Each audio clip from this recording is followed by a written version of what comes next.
Imagine you are a car salesperson, okay? You work in a car dealership, and then customer comes and say, I need car with low maintenance and like around $500 and per month and some blah blah blah. Like he provides you some information.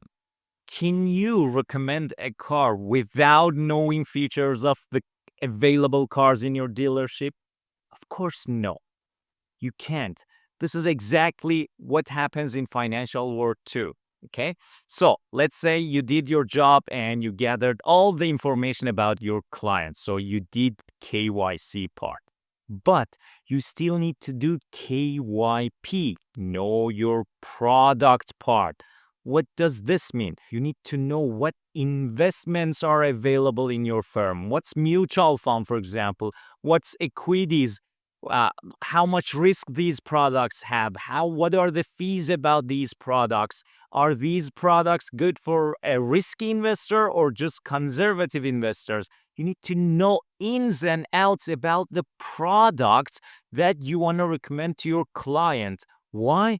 Because at the end of the day, your client wants to invest his hard-earned money into something.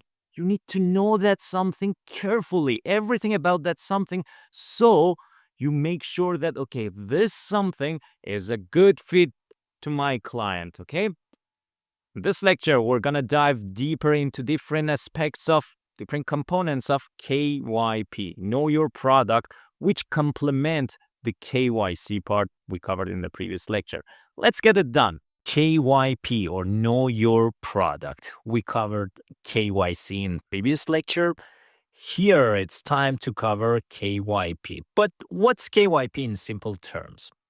Know your product means that before recommending an investment to your client, you must fully understand what is it and how it works, its risks, costs, and whether it's a suitable investment for a client or not.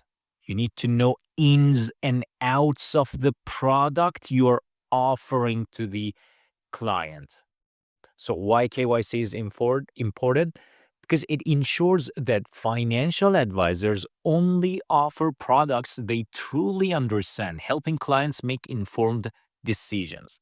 So if you as a financial advisor, if you don't have an idea about a product you're offering to your client, well, it won't turn out well at the end of the day. No, you have to know the ins and outs of the product you are, or the investment type. By product, I mean investment type you're offering to your client. Okay. Um, let's get to this KYP process. Let's say you work at a bank and you have a client.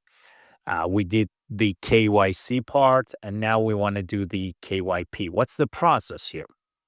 So, we said that KYP stands for Know Your Product, and it's all about understanding everything about the investment you are offering to your client before recommending it. Now, imagine your bank offers a variety of investment products. It offers mutual funds, GICs, ETFs, and more. And don't worry, you will get into details of mutual funds, GIC, ETFs, and other investment types in future chapters. So this is just an example. Please don't freak out. Okay. So before you can suggest any of these products to your client, let's say again, Rachel, you need to study and understand each product. Okay. What do you need to understand about the product? These are the factors that you need to know about the product. Number one, structure. What do I mean by that? I mean, how does the product work? Is it a stock fund or bond fund or a balanced fund? What type of mutual fund it is? So, structure. Features. What are its benefits and special conditions? By features, I mean that. Risks of that product. What could go wrong? Could it lose value quickly? the costs and fees of that product. What are the initial and ongoing costs? What are the hidden fees here for that product? And last but not least, you need to know impact of fees of that product that you're offering to your client. By impact of fees, I mean, how do the costs affect the final returns? If a product has a high management fees, for example, let's say 4% annually, okay, and the product, the investment makes 7% return in a year. 4% of that 7% goes to management fees. So the remaining 3% is for the client. So impact of fees is important. If the fee were lower, let's say 1%, 6% goes to the client. So that's important to know the impact of fees. Now, let's get to the firm's responsibility, the bank's responsibility about KYP. Okay. Because at the end of the day, you as a mutual fund advisor or mutual fund sales rep, you offer your firm's products to the to your client. You don't take it out from your own pocket. Okay. It's you because you work at a firm and you have a list to follow, a list of products to recommend from your firm. Okay. So before an advisor can suggest a product, the firm you work for example, mutual fund dealer or bank, has an important role in the KYP process.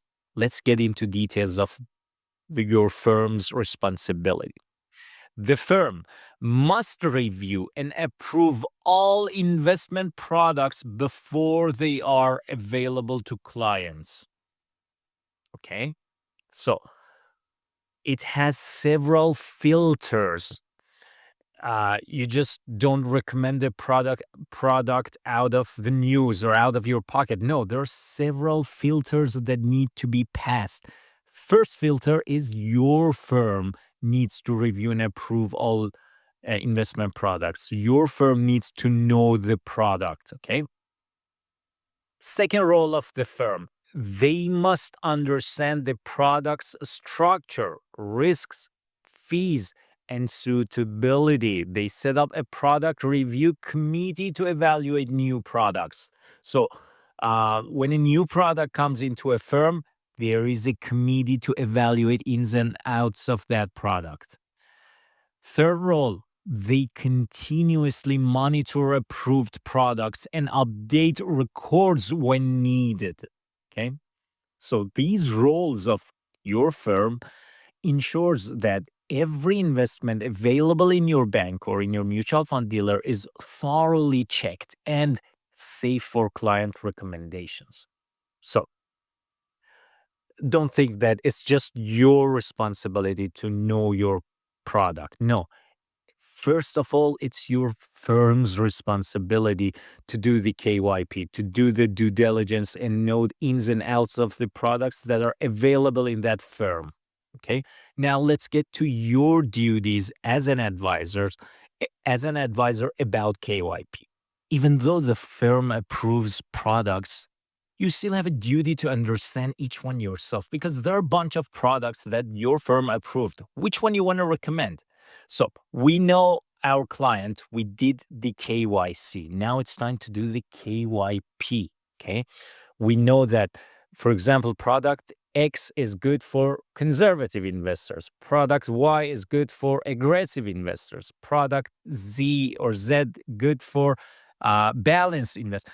We need to tag each product and know that, okay, what product is good for what type of investor. This is your role as a mutual fund sales rep about knowing your client or KYP. You need to ask some questions also to your client. You need to explain the product to your client. You need to make sure that your client knows how the fund works, the potential risks, fees, and returns, those 5 elements: structure, feature, risk, cost, and fees, impact of fees.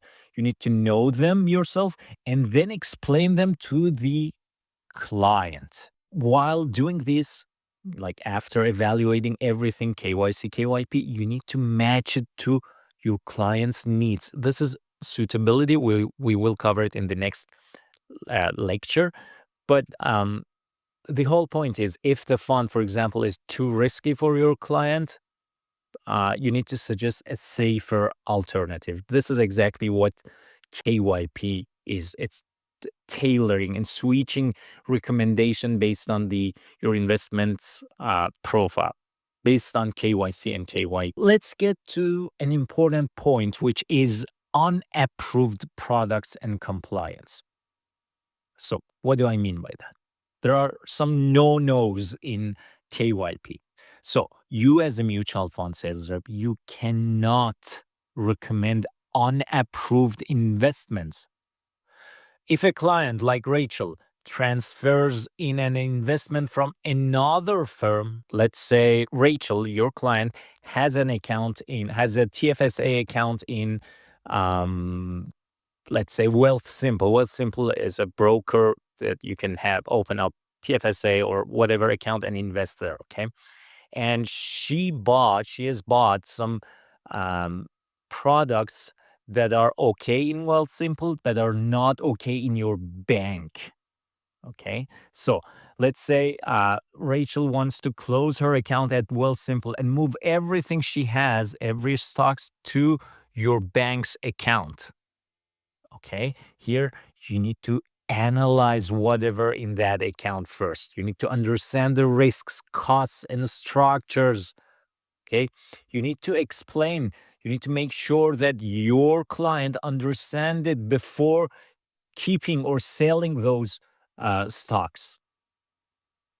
So your firm is responsible for ensuring that all investment products meet regulations and that clients receive clear and accurate information. If some of those investments in Wealthsimple is not approved by your firm, and if Rachel wants to transfer everything to your firm's account, you need to explain this and say, hey, product X is not approved in our firm, so you cannot transfer that. You either sell it and then transfer the money, or you either keep it in Wealthsimple or move it to another firm. We cannot. It's unapproved product, and we cannot deal with that.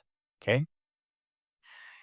And okay, we did our due diligence. We know our client. We know our product. Now you need to document everything.